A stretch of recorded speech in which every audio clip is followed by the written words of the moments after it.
so who here is a fan of communist revolution? Yeah! That's what we like to hear. So, Jason's already done a good job of setting it up, so I'll just dive right in. Now, 100 years ago, this year, Comrade Lenin died in the USSR. He left behind a remarkable legacy, one of a bold and fearless revolutionary. He is, in fact, probably one of the most remarkable revolutionaries in the last several hundred years. He is also the most slandered individuals in history. Why is that? Well, it is, of course, precisely because of the fact that he was a relentless revolutionary that he is slandered. The capitalists cannot allow a legacy like his to live on untainted.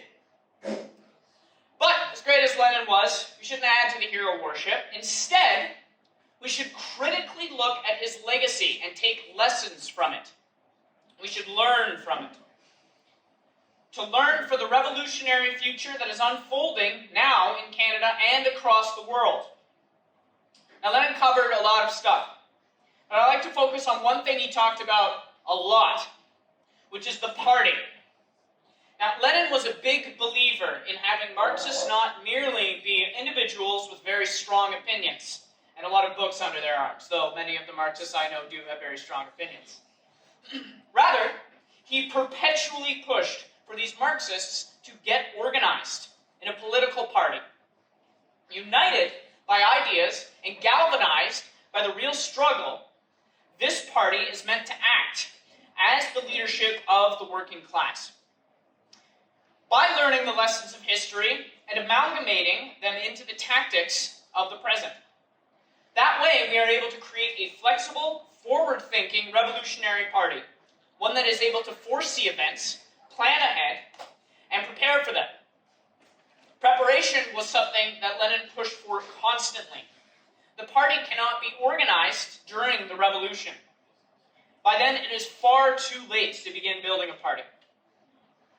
You can think of the party and the tasks required to organize it like training. Anyone would be a fool to step into a boxing ring without many, many months of training beforehand. And while it's true, training may not be as captivating as the real thing, that doesn't mean that you can skip it. If you leave the attempt to train to fight to the moment that you're in the ring, you've already lost, and you're about to be very familiar with the floor. Now, there's a tendency among the left to eschew parties and principles. Some believe that the spontaneity of the masses is enough to throw off the shackles of capitalism. But this is not the case. The spontaneity of the masses, though powerful, is ultimately limited to the ideas and consciousness of the average worker at the time of the revolution. And the average worker, living under capitalism, does not necessarily have an end to capitalism and the establishment of socialism hot on their mind at the get-go. Now, as Mac will go into, the bourgeois press has done a very good job of creating in the minds of most people a very suffocating inertia.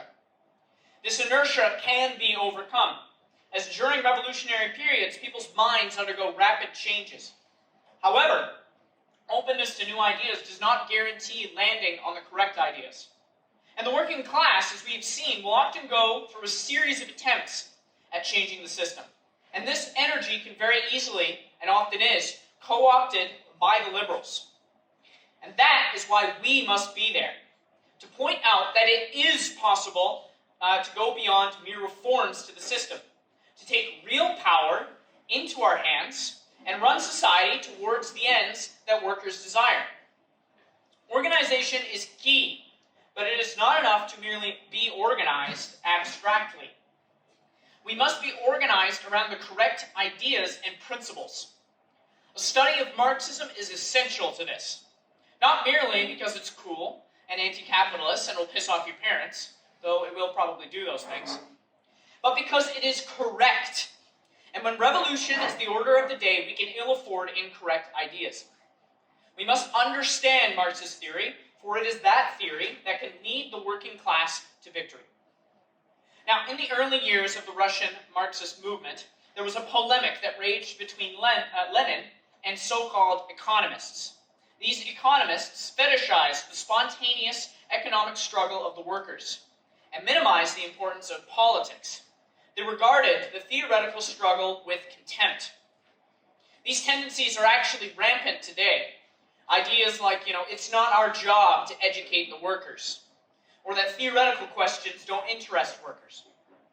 This, frankly, shows a real contempt for your fellow worker. Of course, people want to really understand the world around them. If you stop at merely pointing out that life is bad, people will listen for a little while, but then without a way forward, you can't hold their attention for long. We have to do better. As Lenin famously said, without revolutionary theory, there can be no revolutionary movement. Frequently, we hear calls for unity among the left. Can't we just put aside our differences and work together? This distaste for ideas can only lead to an organization that is ultimately completely incapable of accomplishing its goals. Now, if there are portions of the so-called left that you are uniting with that believe that, for instance, we don't need to abolish capitalism, but we can reform it, or that revolution in a country like Canada or the USA is an impossible goal, how could we accomplish anything under such a unity? These kinds of differences may seem minor, but they are fundamental. They may not express themselves now, but they will at the critical moment, which is exactly when you need real unity. Now, this is not to say that we're jerks about differences. We're happy to work with other tendencies to achieve common goals. However, we demand the right to present our ideas. We're happy to engage in conversation, proudly proclaiming those ideas. The ideas that people do not wish to bring out and discuss are often those that they wish to hide. We are not capitalist politicians for whom lying is their stock in trade. We're happy to tell the truth. There's nothing more revolutionary. To quote Che Guevara, another great revolutionary, "It is not my fault if reality is Marxist." Now, these other people are ashamed of their ideas, and so they don't want to spend too much time discussing them. And for too long, we've heard the same things. Communism isn't popular. You can't convince people to like, or you can convince people to like socialism if only you don't use the word socialism. Or somehow that advocating socialism will bring the FBI down on their head. We've let the McCarthyites scare us without having to go through the hard work of actually doing us Red Scare. We can't afford that. The FBI doesn't know who we are. We can talk about socialism. Communism. See? There's no cops busting down any doors. It's okay. No, we can ill afford fear in this time. The time has come to move proudly, loudly, and boldly in the open, to declare our intentions, our ideas, our hope for the future in clear words. And I hope that you join us in this fight and join us in this declaration. We are Marxists, we are Bolsheviks, we are Leninists, and we are here to fight for communism and the liberation of all mankind. Thank you.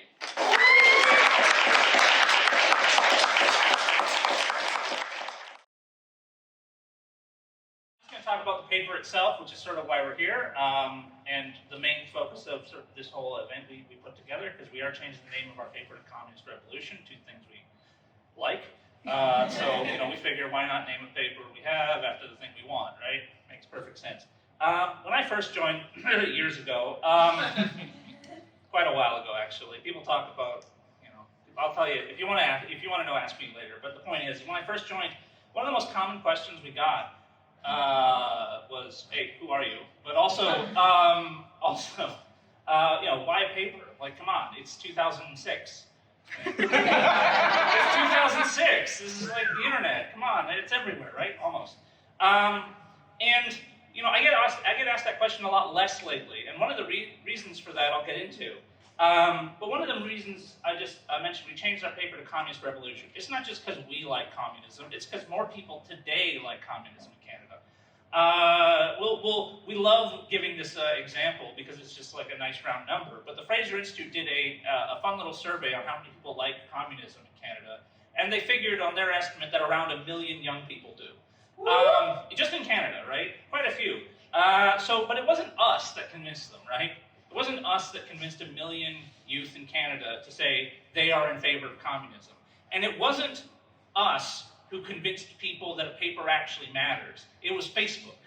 Facebook, who went out of its way to ban all news from itself, proving how important it is to actually have your own paper, to have your own press, in a way that we never could. We could make the argument that, it's important. But when capitalism, when a corporation actually comes down and says, you thought the internet was this like neutral ground in which everyone can just say whatever they want? Actually, no, go away. And then what do, right? If you were a communist organization who existed entirely on Facebook, you are gone in an instant, just snapped away, And so yeah, we didn't convince them. Facebook did. And again, papers were called old-fashioned, and quite frankly, they're not. They're actually vitally important. You'll get more. I would argue you're going to get more politics chatting with people in this room for 5 minutes than you'll get from a million years of doom scrolling. You will not find anything nearly as effective or inspiring or positive or useful, or frankly useful, than actually talking to people in the real world about politics. And quite frankly, I say that from experience, because when we're out just talking to random people, because imagine you do this, right? You say, I'm a communist, to just some random stranger on the street, and I got a communist paper. Are you interested? And they say yes. It happens more often than not, actually. And then you actually get to talk to them. What are their ideas? What's their opinions? Where do they think they're at? Why are they a communist, right? Because, you got to actually know these things. And that's actually one of the vital reasons why we have a paper. Because we could just say, in every single issue, we're communists and you should be too, issue 1 to 1 million. And really, that wouldn't be terribly effective. But our paper is not just an opportunity for us to talk about how great communism is. It is a way of actually unifying all of those individual people, all those individual experiences, the diversity of opinions and experiences people actually have in a larger movement, in a working class movement. Because within the working class, there is all those reasons why people are becoming communists today. And that is why it's so important that we don't just have a press, have a paper, but a workers' paper, a workers' press. Because that is how we actually bring together all of those ideas, all of those views and experiences, from people who work in different industries to people who are students or either or in college or wherever. And we actually can build something out of that. We can generalize those experiences and draw out the best lessons and examples and actually build towards something. And that thing that we are building towards ultimately, yes, is a better and better paper, as you can see from our older issues. They're not just better articles, but they are also clearly, we've gotten much better at graphic design over the years, as you'll get to find out if you look at a few of the very old ones. But yeah, that idea of actually developing and improving ourselves is something that you really can only do with a physical paper. We have to actually learn how to talk to real people in the real world with a paper. That is a skill that too few people on the left have, quite frankly. That is a skill that I think a lot of people have learned the exact opposite lessons by spending all their time on Facebook and Reddit, and etc. That the goal of being a leftist is to basically just puke out your opinion, and then hopefully someone just upvotes it, right? Like that's not real politics. Real politics is talking to people, and I hope that over this evening we do a lot of that, right? That's what real politics is about. It's about organizing and actually figuring out where our opinions are at and where we can actually, build that better future. Because as Tristan mentioned, we are building towards a communist revolution. We are building a revolutionary organization, and how vitally necessary that is. Paper, our own means of actually speaking to people and putting our ideas out there. In Canada and around the world, we have papers in dozens of countries, in dozens of languages. We are working towards that goal through our paper, through writing. We build skills, public speaking. We learn how to write articles, which is not something you learn in universities. Public speaking, not really something you learn here. Arguing an actual point that you believe in, which is not something you generally are taught in universities. Sorry? Not really, sorry. And all of that comes from the fact that we have a physical thing that forces us to actually do all of that. And also the fact that it's also a useful thing to point out to people when they ask, are you just some guy? Because I could just be out on the street talking to people, like on my own, no paper, no table, no nothing, saying, are you a communist? Are you a communist? I mean, what does that mean for anyone? It doesn't mean anything. But when you have a paper and you can say, these are the actual opinions of a real organization, and you can meet us and talk to us and come to our meetings and take part in actually building this thing, that is infinitely more effective than just having the right opinion and never applying it. And that's really the main thing I wanted to say about the importance of the press. It's really what has actually gotten us from just what, when I first joined, was a few randos who just kind of knew each other through random reasons, to an actual organization that has, we have offices, we have the ability to intervene in movements, we can organize events like this, we can get people together and build towards a real communist, a real revolutionary organization in this country, and that's why it's so important to have a paper, to have a physical thing that can be that center of organizing, that we can actually look to and read. And I say that not just today, for this year, but you can also look at what we wrote in the past, what we wrote 10 years ago, 20 years ago. You can, I don't know if there's 20-year-old papers there, but you can look at the papers over there, and you can flip through them and see what was our opinion on the Iraq War? What did we think when this or that economic crisis happened, or this government was elected? And you can judge us on the basis of that. We are an open organization. Our opinions are out there to be read, to be seen. We don't hide from anything we've ever said. To the extent that we make mistakes, and we do, we will be happy to talk about those too. But they're all there. They're all there in black, white, and red to read anytime you want, online, and most importantly of all, in real life. Thank you.